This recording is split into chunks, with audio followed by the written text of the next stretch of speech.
Hello everybody, this is 99 Korea here, and welcome to Combat Initiation. And in this video, we'll be going over the swords. So that means the sword, the Firebrand, and the Katana. And also you might be wondering, why am I making this video first rather than a basics guide? Well, I want to do all the weapons before making a basic guide. And so when that basic guide has been made, I'll mostly link this video and the others. I mean, hey, you could be watching it while this basic guide was already made. But either way, I'm stalling for the video. Let's go on straight with the guide. And so, let's begin.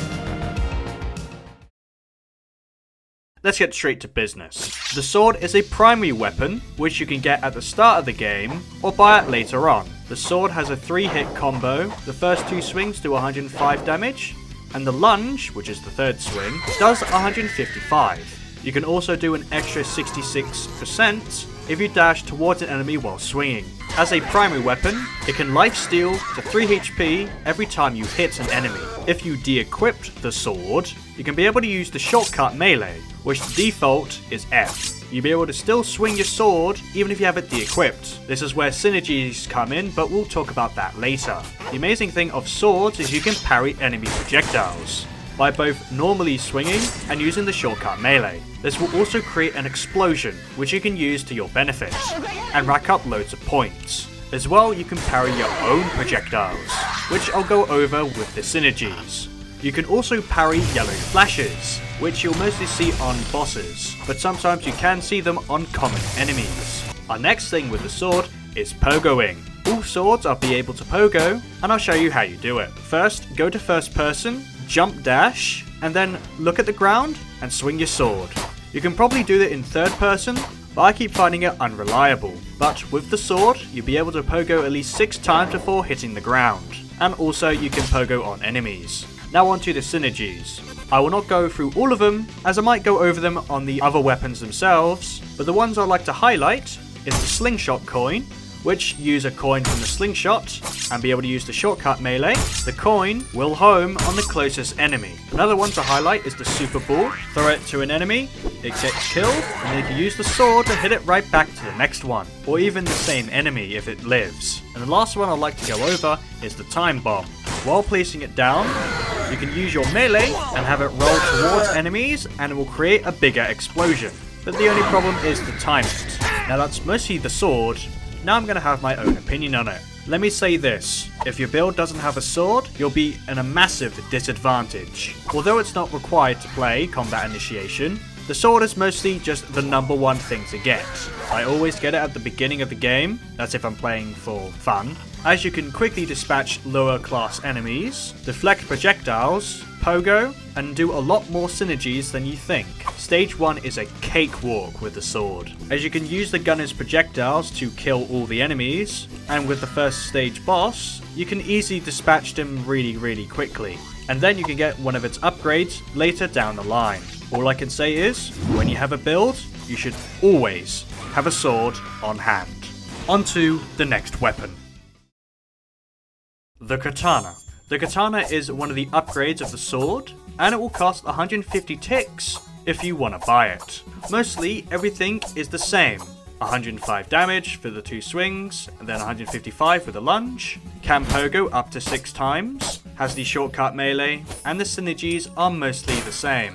What isn't the same is its speed and parry potential. Oh, and also the lifesteal. It is a lot faster than the sword, with both its normal swings and shortcut melee. Its lifesteal is still mostly the same, except for the third swing that gives you 5 HP when you hit an enemy. And now onto the main thing that the Katana is good for, the parrying potential.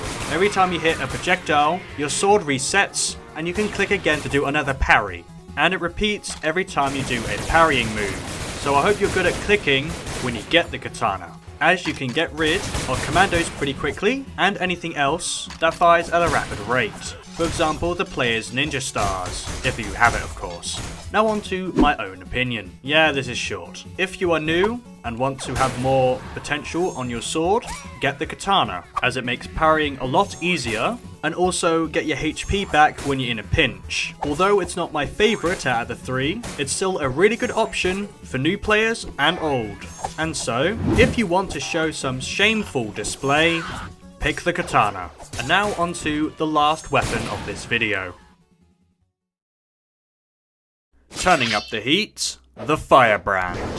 It costs 200 ticks, it has exactly the same damage, but you can set enemies on fire for about 20 damage per tick, and it goes on for 8 ticks, so 160 damage. As well, while swinging, you can pierce through other enemies, so with one swing, you can kill somewhere around 5 enemies at a time, rather than struggling killing one enemy at a time with a sword or the katana.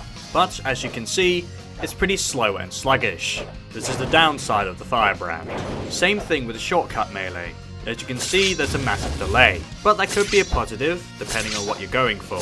But also with that shortcut melee, if you hold it, it will charge up the sword and you'll be able to throw a projectile. The fire wave, as what I call it, does 550 damage and also 27 of fire damage per tick, and it will last around 12 ticks. But you cannot shortcut melee for about 10 seconds. Now on to pogoing. Well, you might be expecting it 6, right? But the Firebrand lets you pogo 8 times before hitting the ground. But we'll say, you do need to time it because you need to swing a bit early when pogoing. But that's not all. Its third swing will make you go a lot higher. So you can preemptively swing 2 times and then pogo the third swing and get a lot of height. Now parrying. Well, with the Firebrand, you can imbue enemy projectiles and your own projectiles and or other weapons. This will create a bigger explosion and of course means more damage. For example, the time bomb, while hitting it, will imbue it with fire and will have a bigger explosion and deal more damage. And even if the target survives, they'll be on fire. But if you want some recommendations to pair with the Firebrand, I recommend the Cannonball, Sentry, Flamethrower, Slingshot. You can pair it with the Freeze Ray and get a more better reaction with both imbuement, and if I list any more, we'll be here all day. But all you need to know, if you pair it with other weapons, is having the Firebrand on hand will mean a lot more benefits. And now, onto my own opinion. My god, this weapon is brilliant. I'll say it's even the best weapon in the game, although a lot of people will say otherwise. Although the Firebrand is slow and sluggish, if you can time it well, you can create so much chaos. As swinging your sword pierces, it can also pierce projectiles and also enemies, and you can heal really quickly, even to the point you don't know what's happening. The only problem is you're gonna have to get 200 ticks to be able to buy it, which if you don't have the ticks explosion hat, you're gonna have to deal with all of stage 1 and half of stage 2 with the normal sword. And of course if you didn't buy any upgrades. Another quote-unquote negative is if you get used to the Firebrand's timing, you might struggle with using the other 2 weapons, as the timing's a lot different compared to the sword and the katana.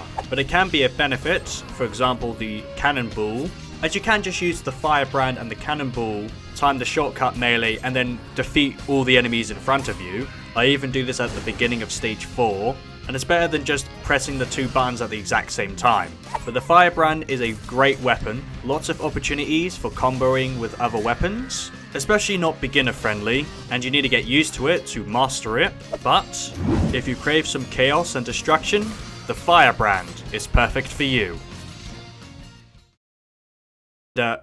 What the hell's this? The Crescendo? This ain't in the game yet. Well, it is, but only 3 people have it. Anyway, bye. Well, that's the first video of Combat Initiation. Surprisingly short, but as well, I am only talking about 3 weapons, so there's no surprise. I will admit, I did kinda rush this video, as I'm going to see this lovely stadium and this historic football club, and I kinda don't want my piggy video to be over 2 weeks old for this video, and I'll be gone for around 3 days. So around the time I'm away at Everton Football Club, the next poll will be around an hour when this is uploaded, and the poll will end when I come back, so somewhere on the 12th. I might have missed some details of the swords, usually the synergies, but the thing is, with the swords by themselves, there's not really much. Probably on the other videos there'll be loads of synergies and more complicated stuff, but as well I gave you some ideas, especially the Firebrand. Well, I'm going to enjoy going to Liverpool and seeing Goodison Park, as it will be the last time I'll ever visit there, as it's going to get knocked down, or was, but they might keep it up, who knows. Anyway, Thank you for watching. If you did enjoy this video, please like, comment, and subscribe. The Discord server, I still haven't touched it. Probably want to get back. Don't hold me on for that at least. And when I return, I hope you picked a video for me to do. Until then, bye. Have a great time.